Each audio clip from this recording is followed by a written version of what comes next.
Diabetes அன்கண்ட்ரோல் diabetes இருந்தால் கண் பார்வைகள் கம்மியாயிடும். அதுக்கு பேர் டயபெட்டிக் ரெட்டினோபதியும் சொல்லுவாங்க. அதுக்கப்புறம் நர்வ்ஸ் எல்லாம் வீக் ஆகிடும். அதுக்கு பேர் டயபெட்டிக் நியூரோபதி சொல்லுவாங்க. அதுக்கப்புறம் தான் கிட்னிக்கு மேலே வரும், டயபெட்டிக் நெஃப்ரோபதி சொல்லுவாங்க. ஸோ இனிஷியலில் டயபெட்டிஸ்க்கு நீங்கள் ட்ரீட்மெண்ட் யுனானி ட்ரீட்மெண்ட் பண்ணாலும் ஓரளவுக்கு டயபெட்டிஸ்க்காக ஒரு மெயின்டெனன்ஸ் ட்ரீட்மெண்ட் நல்லா இருக்கு. அந்த HbA1c சொல்லுவாங்க, 3 மாதம் உடைய ஒரு ரெகுலர் டெஸ்ட் பண்ணாலும் யுனானி மெடிசன்ஸ்ல ஒரு 3 months மெடிசன் சாப்பிட்டாலும் அன்கண்ட்ரோல் சுகர் வந்து நார்மல் வரதுக்கு சான்சஸ் இருக்கு. ஹர்பல் மெடிசன்ஸ்ல வித்தவுட் சைட் எஃபெக்ட்ஸ். யாராவது அலோபதிக்ல வந்து இன்சுலின் எடுத்துட்டு இருக்காங்க, டேப்லெட் ஃபார்ம் எடுத்துட்டு இருக்காங்கனாக்கா அதை நீங்கள் கண்டினியூ பண்ணிக்கலாம்.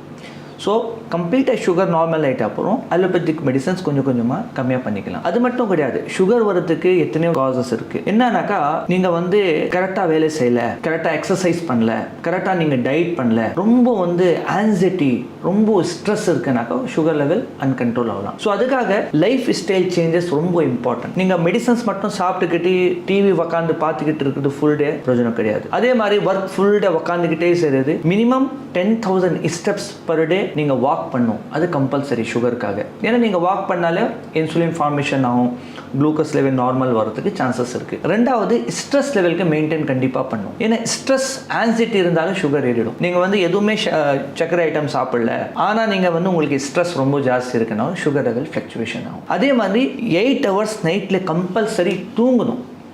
இப்போ என்னன்னாக்கா எல்லாமே சம்பாதிக்கிறதுக்காக நைட்டில் வந்து ஒர்க் செய்கிறாங்க. ஆனால் அவங்களுக்கு எப்போவுமே பார்த்தா சுகர் லெவல் பிரச்சனைகள் இருக்கும், ப்ளஸ் இன்ஃபர்டிலிட்டி, குழந்தை இல்லாமல் பிரச்சனைகள் இருக்கும்.